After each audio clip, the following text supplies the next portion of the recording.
Sir Handel had been naughty, so Sir Topham Hatt made him stay in the shed for a while. Peter Sam was now busier than ever. He had to do Sir Handel's work as well as his own. He was very excited, and the firemen found him hard to handle. Said Sir Handel, who was lonely and bored. Replied Skarloey. But Peter Sam was in such a state that he couldn't listen. He collected some coaches and went on his way. But somehow, the faster he wanted to go, the slower the journey became.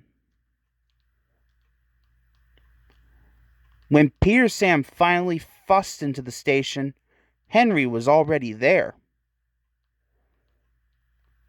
Said Henry. Said Peter Sam.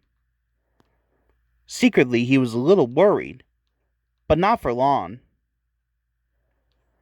The conductor blew his whistle and waved his green flag. Peter Sam puffed happily away, singing a little song. He thought, as he journeyed along the line. The coaches enjoyed themselves too. They were growing fond of Peter Sam.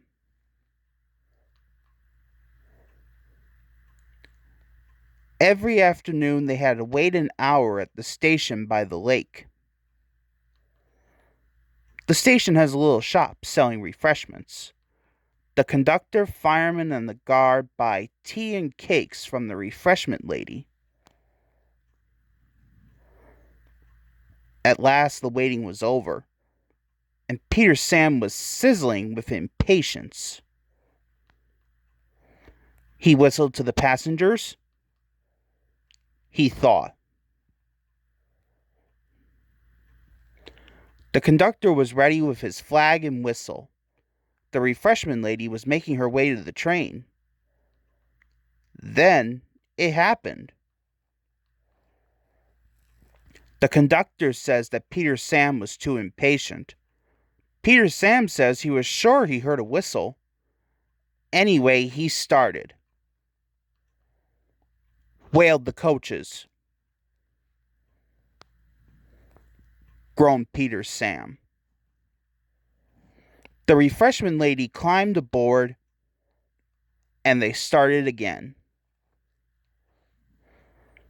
Peter Sam didn't sing anymore. Instead, he hurried along the line as fast as his wheels and his driver would let him. They arrived at the big station just in time. Said Peter Sam. He felt very relieved. Said Henry loftily, but the refreshment lady was still cross. Replied Peter Sam.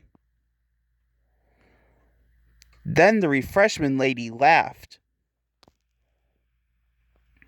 Said Peter Sam. But Henry had chortled away.